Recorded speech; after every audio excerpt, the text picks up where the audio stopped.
अस्सलाम वालेकुम नाज़रीन, मैं हूं एहसान खटक। आप देख रहे हैं मेरे यूट्यूब चैनल एमएनटी टाइम्स। नाज़रीन, आज का हमारा टॉपिक है हेपेटाइटिस ए और हेपेटाइटिस बी। नाज़रीन, अगर आपको हेपेटाइटिस ए और हेपेटाइटिस बी है तो इसका मतलब है कि आपका लीवर में सूजन है, यानी इन्फ्लेम्ड हुआ है। वो किस वजह से?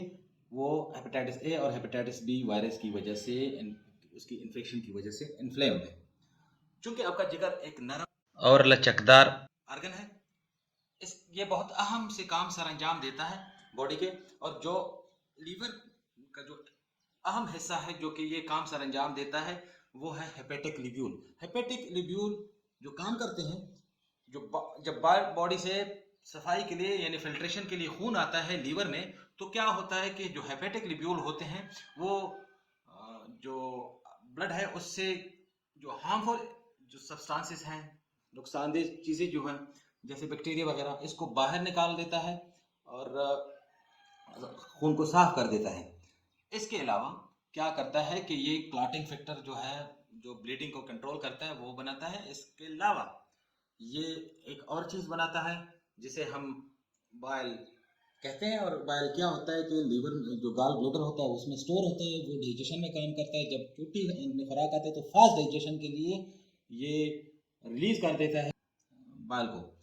इसके अलावा नाजरीन, ये जो खाने से चीज़ें होती है, न्यूट्रिएंट होता है, उसको स्टोर कर देता है लीवर में। जब बॉडी को ज़रूरत होती है तब ये एनर्जी की सूरत में इसे प्रोवाइड कर देता है। नजरीन, तो ये तो हो गया लीवर का काम।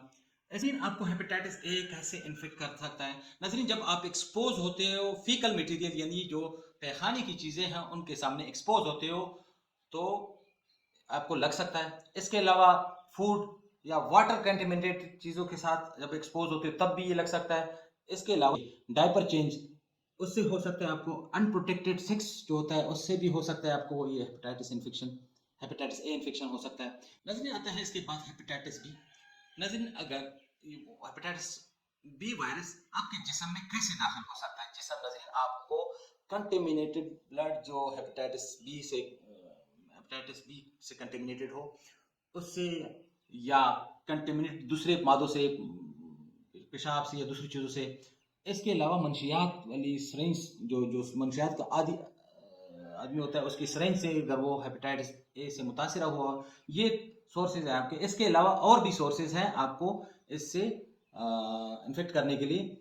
ज़ाती जो चीज़ें होती हैं, पर्सनल हाइजीनिक चीज़ें, रेजर वगैरह, इससे आप, या दांतों का ब्रश, इससे आप को ये इन्फेक्शन हो सकती है। इसके अलावा शख्स की रतूबती यानी पानी या दूध की वजह से, यानी या थूक की वजह से, इनसे भी आपको हेपेटाइटिस कैसे दाखिल होता है, कैसे इन्फेक्ट करता है और लीवर पे क्या असर करता है। नॉर्मली जब वायरस आपके जिगर में दाखिल होता है तो ये जिगर के पुराने सेल पर हमला कर देता है, यानी अटैक कर देता है और खुद को रेप्लिकेट कर देता है, उसकी कॉपी बनाता है। जवाब में क्या करता है कि जिस्म क्या काम करता है कि जिस्म जो होता है उसके जो इम्यून सेल हो तो वो क्या कर देता है, वो जिस्म में जो वायरस होता है जिगर दोनों पर हमला करने के लिए मुदाफित सेल भेजता है जो कि वायरस से मुतासर हुआ। नतीजे के तौर पर ये जिगर के जो खुलिये हैं सूज जाते हैं और फिर मर जाते हैं। वक्त गुजरने के साथ साथ मुर्दा और मुतासरा जिगर के खुलिये के गिर्द एक स्कार बन जाता है जो जिगर के सही काम करने से रोक देता है। अगर आपको क्रॉनिक इन्फेक्शन है तो आपका जिगर में यानी ये स्कार तादाद बहुत ज़्यादा है, यानी टिश्यू जो होता है उसकी जो स्कार, टिश्यू में जो स्कार है वो बहुत ज़्यादा हो जाते हैं, जैसे हम सिरोसिस, यानी उसे सिरोसिस भी कहते हैं, जिसके नतीजे में आपके जिगर को मुस्तकिल तौर पर श्रिंक और सख्त होना पड़ता है। अगर आपको हेपेटाइटिस ए है तो नॉर्मली डॉक्टर आपको कोई ट्रीटमेंट एडवाइस नहीं करेगा क्योंकि आपके मुदाफ़ित सेल जो है वो इसको निकाल बाहर कर देगा। अगर आपको हेपेटाइटिस बी है तो आपके मुदाफ़ित निज़ाम जिस्म के तमाम हेपेटाइटिस बी वायरस को इस्तेमाल कर देता है, उसको निकाल देता है। कुछ लोगों में क्रॉनिक हेपेटाइटिस, पर्टिकुलरली बच्चों में, इनकी मुदाफ़िती खूली जो होते हैं, वो जो सेल होते हैं वो तमाम हेपेटाइटिस बी वायरस को निकाल नहीं कर सकता। अगर आपको क्रॉनिक हेपेटाइटिस बी है तो आपके मुदाफ़ित निज़ाम मुकम्मल तौर पर तमाम वायरस को साफ नहीं करता, इसलिए आपको डॉक्टर कुछ मेडिसिन एडवाइस करेगा, एंटी वायरल मेडिसिन एडवाइस करेगा।